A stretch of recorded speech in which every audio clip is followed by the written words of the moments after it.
Hi guys, this is Shy Swede, and in this video I want to tell you a little bit about some of the major mistakes I've done playing Raid Shadow Legends over the past 12 months. So hopefully you don't have to go through the same thing and do the same mistakes as I have. So let's start, and the first thing I want to tell you about is books. The first legendary I ever pulled was Mortu Macabre, and of course, as a new player back then, because I pulled him pretty early in the game, I was thinking, yay, I pulled a legendary. I was super stoked, I was super happy about it, and I was really thinking that this is something that's gonna help me a lot. And he did help me a lot in especially the campaign to progress through the campaign.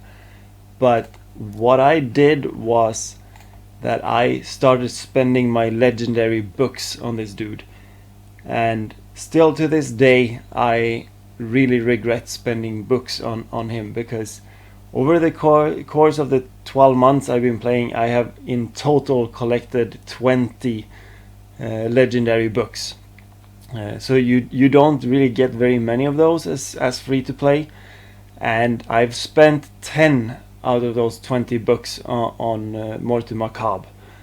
And he is not super bad. He can definitely be useful in some areas, and he can definitely be useful to progress your game if you get him early, as I did. I used him a lot in the beginning for pretty much everything, because he is still a legendary, but he is far from the best legendary, and the skills that you can improve with the books doesn't really matter in his case.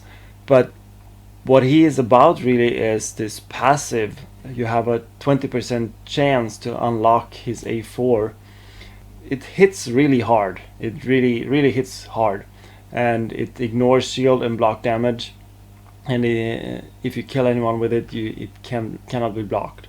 But the thing is, none of these two needs books, and these two skills are kind of pointless in his case. So I really regret spending 10 books on this guy, because I did not look him up. I did not do any research.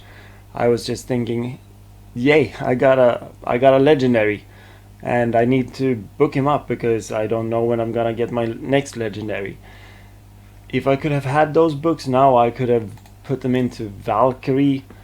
I could have gotten her Stand Firm to maybe getting a cooldown, or I could have put them into Rotos and had his skills, the Vitality Plunder and Fated Destruction, -1 cooldown, so he could have been even more useful for me. But no, I decided to spend them on Mortu Macabre. So my recommendation is, if you do pull a legendary, look him or her up before you start spending books on him or her, because it might not be worth spending your hard-earned legendary books on the legendary hero. My second big mistake also happened way back in the beginning, when I had no clue what I was doing. I had done no research at all with the game or anything like that. I was just playing for the fun of it, and I had gear that I wanted to level up to level 16, and I needed silver.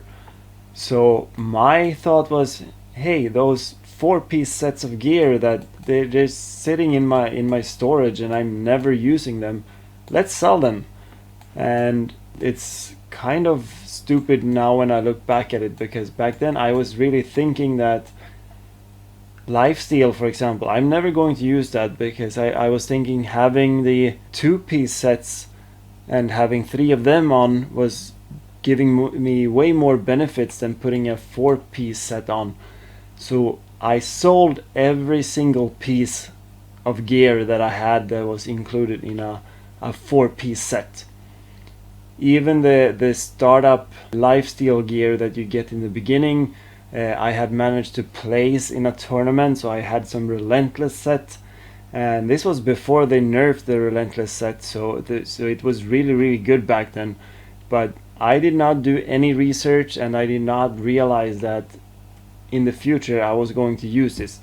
Yes, in the beginning maybe you do want to have the standard sets and the two-piece sets because they're easier to come by, and they work out really good in the beginning. But the more you progress, the more use you're going to get of the four-piece sets.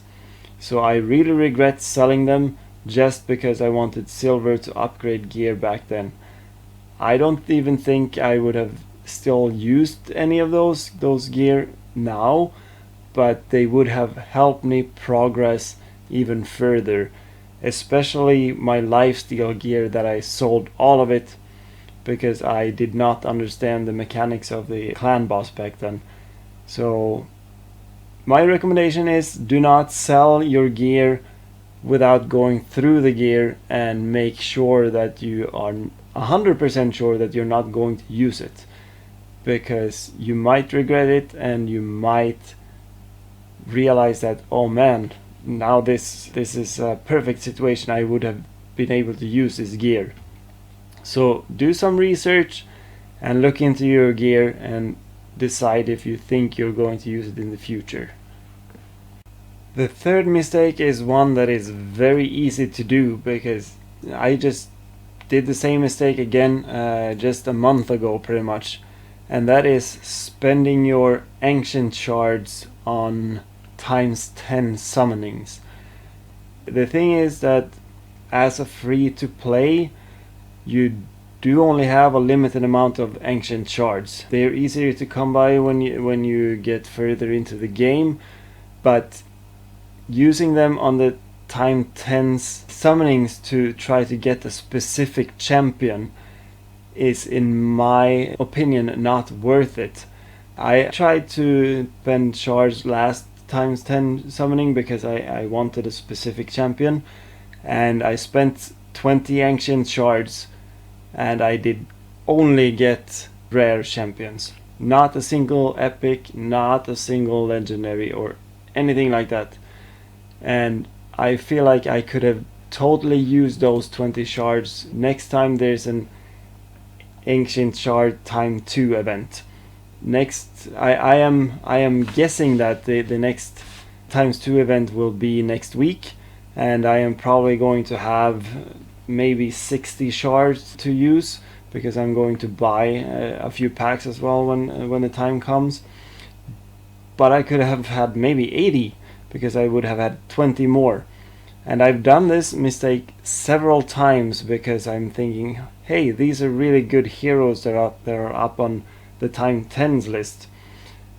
But the thing is, it does not increase your chance at all to get a legendary or epic.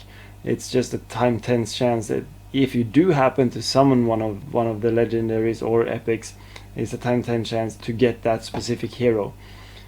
And as a free to play, I do not think it's worth it because you have a hard time getting ancient shards, even harder time to get void shards and sacred shards. So in my opinion, it's way more valuable to save your shards until the times 2 events, because then you will actually have double the chance to get an epic or legendary.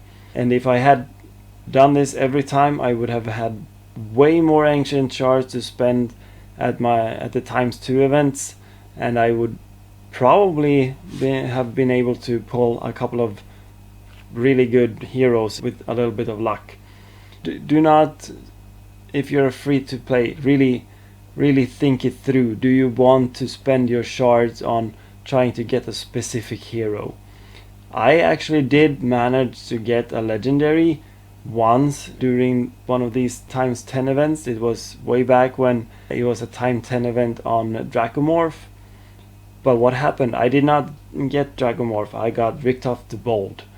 And that really felt like a rip-off to me, because this was even before Richtof got a little bit of a buff. So he was completely useless, and he is one of the legendaries that are still sitting in my vault.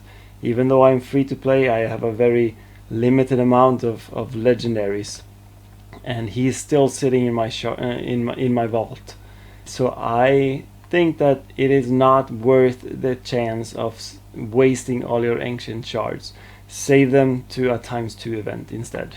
The fourth big mistake I made as a beginner was not fighting properly in the arena. By the time I was trying to upgrade my Great Hall, as most people do, and I was in bronze 4 about to go into silver 1. Back then it was not that hard to get into silver and I was really close, but for some reason I was thinking that, hey, I need to upgrade my Great Hall and you need the bronze medals for that. And for some reason I feel like an idiot for thinking like this, but I thought that you can't use your silver or gold medals to upgrade your Great Hall with the bronze medals. So I really tried to stay in bronze just to be able to get the bronze medal so I can upgrade my Great Hall. I don't know why I was thinking this, and I actually realized once I did go into silver and won a couple of battles there that, hey, I can use the silver medals to upgrade Great Hall even in the beginning, and it's going to be even faster. But this took me several weeks before I realized, and I could have advanced a lot faster in the arena. I could have advanced a lot faster in my Great Hall development if I just had realized that you don't need to stay in bronze 4 to get the points you need. And also in the Great Hall I totally focused on the wrong things in the beginning. In the beginning you need to focus on accuracy. Accuracy is probably the most important stat in the beginning, and I put no points whatsoever in accuracy. So put your points in accuracy, it's going to help you a lot. And the last mistake I made early in the game was one that maybe is not that big of a deal, but what I did was I spent a whole bunch of my gems to refresh the marketplace. Instead of waiting, I used gems to refresh the marketplace to try to get better gear, and I also went into the arena and tried to refresh a bunch of times there to try to get better opponents, even though it's only 15 minutes between each free refresh. I just couldn't wait those 15 minutes. I spent a lot of gems unnecessarily, and I wish I wouldn't have done that, because I think I spent maybe a couple of 100 gems that I could have definitely used for a better purpose. I have an upcoming video coming where I'm going to talk a little bit more about where to spend your gems and where not to spend them.